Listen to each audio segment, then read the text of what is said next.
Pues con estas bellísimas imágenes entramos ya de lleno en este encuentro que hemos querido titular La Semana Santa según Jaén.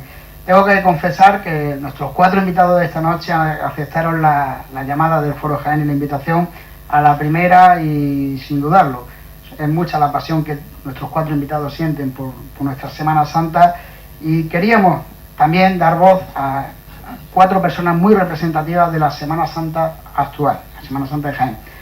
El primero de nuestros invitados y nuestros participantes va a ser nuestro amigo Joaquín Cruz Quintás, que es profesor de lengua, es licenciado en Filología Hispánica y es profesor de Lengua y Literatura castellana, actualmente en el Instituto Virgen del Carmen, pero también en la UNED. Es habitual de los medios de comunicación de Jaén. De hecho, esta mañana las páginas del Viva Jaén traían una columna suya, lo pueden leer todos los lunes.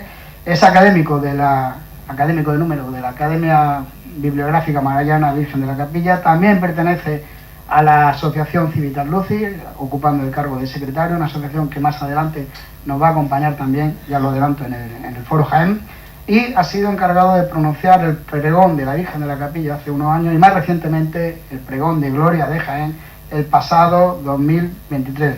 Joaquín, muy buenas tardes, bienvenido al Foro Jaén de Opinión y Debate.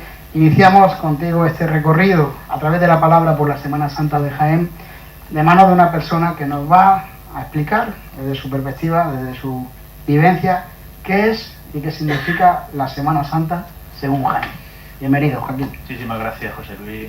Muchísimas gracias a los miembros de la directiva del Foro Jaén de Opinión y Debate, a todos los asistentes. Es un honor y un placer para mí participar aquí de este debate, de esta tertulia sobre nuestra Semana Santa. Mi intervención, en primer lugar, la he pensado para intentar comprender, entender qué es la Semana Santa en general y qué es la Semana Santa de Jaén en particular, antes de entrar en otras disquisiciones de tema artístico, de tema sociológico, religioso, etc., ¿no?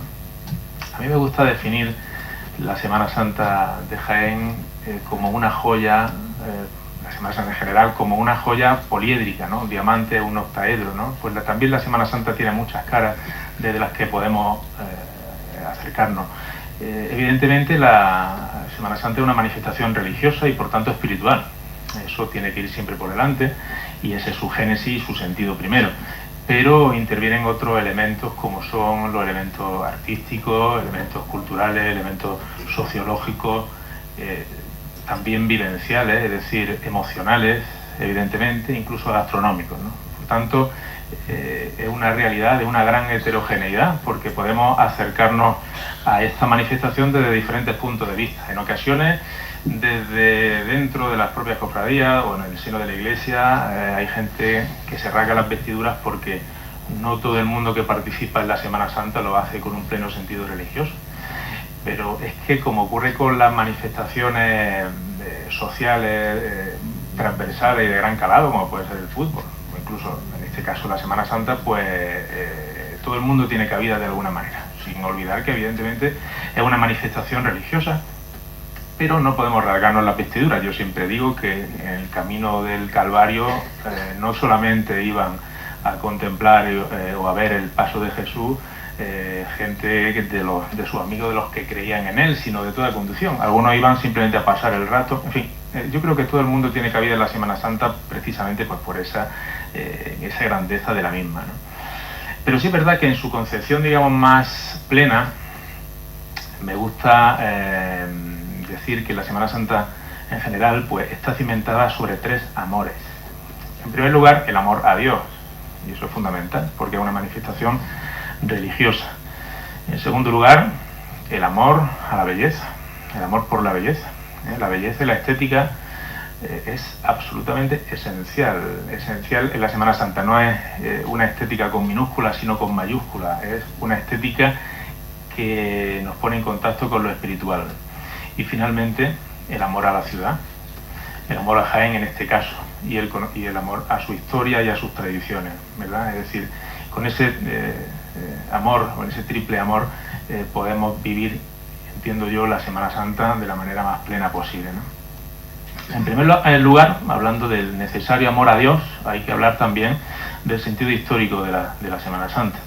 Y para eso casi que nos tenemos que ir no exactamente, pero sí fue un capítulo absolutamente decisivo a la iglesia de Wittenberg, cuando en 1517 Lutero clava las 95 tesis de la Reforma luterana. A partir de ahí la Iglesia Católica reacciona y las cofradías van a ser un vehículo fundamental en esa contrarreforma que va a combatir todas las herejías desde el punto de vista católico de Lutero. Entre otras, se prohibía el culto a las imágenes, se prohibía el culto a María como Madre de Dios, sí como Madre de Jesús, pero no era culto exactamente, se la reconocía como Madre de Jesús, evidentemente, pero no el culto o la hiperdulía, ¿no?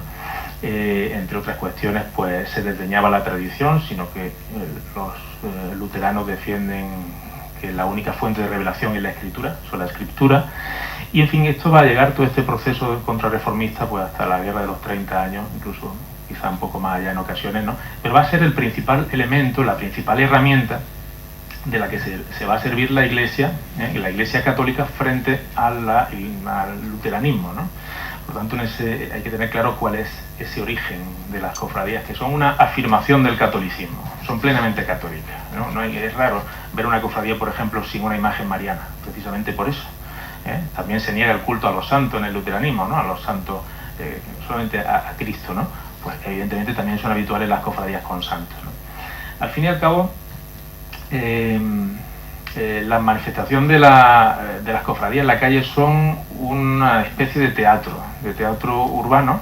El origen del teatro medieval hay que encontrarlo en los tropos, en la liturgia de la Iglesia católica. Poco a poco va saliendo a los compases o a las portadas, las puertas de la Iglesia, hasta que sale completamente de los templos y se paganiza, ¿no? Pero de alguna manera las cofradías vienen a ser también un teatro. Pero un teatro vivencial, porque no solamente asistimos a una representación, sino que le rezamos a las imágenes. Un concepto que es el de veneración de las imágenes, no de adoración. No se trata de idolatría, evidentemente, sino que se entiende las imágenes como un medio para alcanzar o para comunicarnos con Dios, o simplemente para inspirarnos. Un medio que, bueno, una manera que se puede vincular con el neoplatonismo, esa manera de que a través de la belleza se alcance, pues, el contacto con lo espiritual, ¿no? Por tanto, ese amor a Dios del que hablamos, en este caso hablamos de una manifestación externa de ese amor. ¿Por qué no podemos manifestar externamente el amor a Dios igual que se puede manifestar cualquier otra emoción?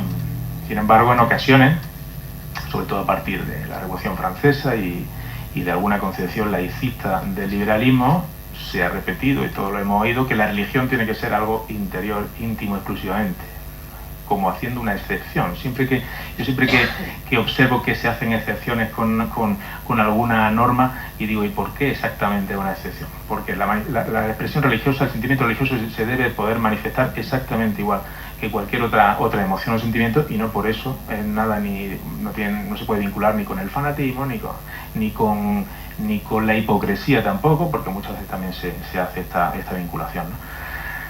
En resumen, ¿qué podemos decir que es sobre esta concepción primera de las cofradías como una manifestación del amor a Dios, que es una creación de la Iglesia Católica?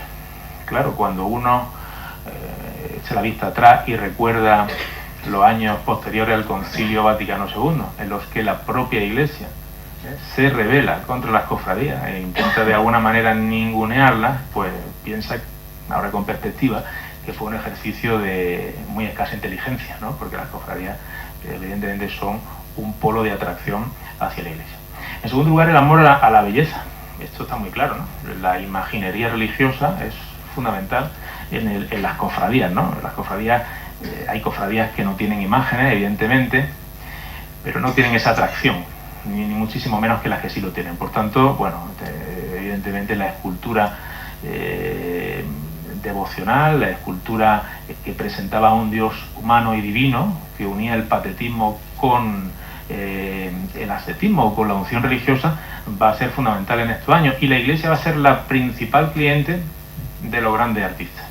En Jaén ahora podemos hablar por encima, pero supongo que Paco Carrillo quizás, no sé si sacará el tema, pero en el siglo XVI, un año en los que Jaén era una ciudad importante dentro de la primera potencia del mundo, que era España, pues, y evidentemente durante las obras de la Catedral de Jaén, pues se desarrolla una escuela propia de arquitectura, como ha defendido el profesor José Domínguez Cubero, ¿no? Es decir, incluso podemos estar orgullosos de tener la mejor colección de imágenes del siglo XVI, al menos de las capitales. No me atrevo a decir de toda Andalucía, que siempre hay pueblos que sorprenden, pero de las capitales, la mejor colección de imágenes del siglo XVI, por encima de Sevilla. Del XVII no hablamos, porque contra Sevilla no se puede hablar en el XVII, pero del XVI sí. Bueno, pues eso es también motivo de orgullo.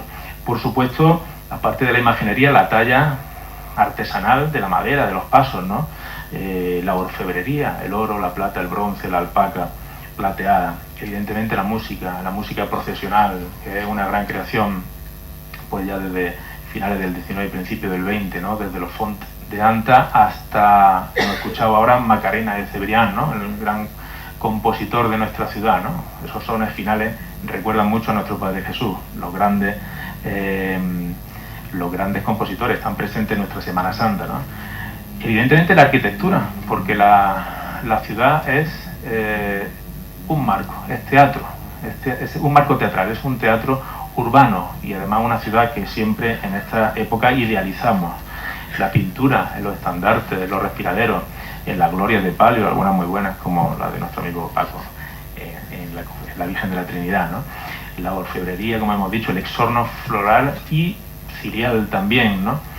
Y un aspecto fundamental de la presencia de la belleza en la Semana Santa es lo que yo llamo la paradójica sensualidad de esta manifestación. Es decir, en una época de mortificación, en una época de penitencia, en una época, digamos, muy espiritual, sin embargo los sentidos están muy presentes, todos los sentidos están presentes, tanto desde el punto de vista, o sea, tanto el sentido de la vista, por supuesto, el del olfato, el del oído, todos los sentidos están presentes. Es una manifestación extraordinariamente sensorial, lo cual, o sensual, incluso podríamos usar esa palabra que casi que nos presenta delante de nosotros una paradoja, ¿no? Pero a mí me gusta recordar a varios autores, José María Pemán, aunque ahora esté denostado, pero eso no quiere decir que escribiera mal, ni muchísimo menos. Lo contrario, decía que Andalucía era una Castilla que sonríe, ¿no? De esa manera expresaba, pues, el sentimiento de ser andaluz, y la Semana Santa de alguna manera expresa eso. Esa manera de representar la pasión de Cristo que hay en Andalucía, pues de alguna manera refleja esa idea. Nuestro amigo Emilio Lara y compadre dice que Andalucía es una manera luminosa, ser andaluz es una manera luminosa de ser español, ¿no? Y lo dice precisamente, pues, por ese carácter, ¿no? Y ese carácter se refleja en esta manifestación, ¿no? O el propio Antonio Burgos, admirado aquí por José Luis, ¿verdad? Y también por otros, ¿no? Entre los que me incluyo, que decía, hablando, creo que fue en el pregón de Semana Santa de Sevilla que pronunció hace ya unos años, que era eso de representar la Semana Santa de manera tan sobria como en Castilla. Si nosotros sabíamos que esto acababa bien, que la historia acababa bien, pues habría que estar alegre, ¿no? Entonces él decía eso, ¿no? Bueno, pues en ese carácter andaluz, nosotros Andalucía, y en concreto en Jaén, que somos de los más andaluces que hay, porque casi que Andalucía se funda en el reino de Jaén, aunque algunos digan lo que quieran, pues también tenemos esa manera de expresarlo, ¿no? Bueno, y finalmente, vinculado con esa belleza, la primavera, que no es baladí. Si nos imaginamos la Semana Santa en noviembre, no sería lo mismo. La primavera es absolutamente fundamental. Podemos hacer una lectura muy distinta y muy diversa, pagana, cristiana, como se quiera, pero la presencia, los olores, el verde, en fin, todo esto es fundamental en esa búsqueda de la belleza tan importante. Y finalmente el amor a la ciudad. Tradición viene de una palabra latina que es traditio, y traditio significa entrega. Nosotros somos herederos de una tradición de nuestros paisanos desde el siglo XVI, desde que en 1541 se funda en la Sala de Profundis, en mayo de 41, en la Sala de Profundis del cercano convento de San Francisco, que estaba en el solar, como saben, de donde hoy se ubica la Diputación de Jaén. Pues somos herederos de toda una memoria colectiva de espacio, de tiempo, también de vidas, ¿verdad? Y ese amor a la ciudad nos hace, digamos, vivir un sentimiento de pertenencia a la colectividad. Y esa colectividad es Jaén, principalmente Jaén. Aunque es verdad que luego hay cofradías o hay gente que participa de cofradías con un sentido de pertenencia a ese grupo. De hecho, en otra época existían las cofradías gremiales, ¿no? Y y bueno, eso también provocaba ese sentimiento de pertenencia. Pero fundamentalmente yo creo que el sentido de pertenencia aquí que se destaca es el de la ciudad de Jaén, el de la ciudad de Jaén. Una ciudad de Jaén que realmente idealizamos con una imagen mental que también nosotros creamos, que es la suma de nuestras memorias, de nuestras emociones, de lo que conocemos de su historia, ¿no? Y donde está presente, por supuesto, el sentido del recuerdo, otro aspecto fundamental vinculado a la ciudad, porque de alguna manera los que ya no están con nosotros vuelven a estarlo en estos días, y eso es fundamental, el aspecto emocional. En esta ciudad que, como digo, no solamente enmarco teatro urbano, sino que también se la identifica como grupo, es decir, como una realidad sincrónica y del presente. Por tanto, yo creo que estas son, en fin, como pinceladas introductorias lo que quería comentar para llegar a entender qué es esto de la Semana Santa y en concreto la de Jaén. En definitiva, una gran joya a la que se puede mirar de diferentes prismas y yo creo que todos tienen cabida. Muchísimas gracias, Joaquín. Un aplauso, ¿no? Porque desde luego Joaquín nos ha ofrecido una radiografía bellísima de la Semana Santa que tenemos en nuestra ciudad, y si contemplamos esas imágenes que dentro de unos días procesionarán por las calles de nuestra Jaén, vamos a entender desde un punto de vista artístico qué es lo que tenemos en Jaén.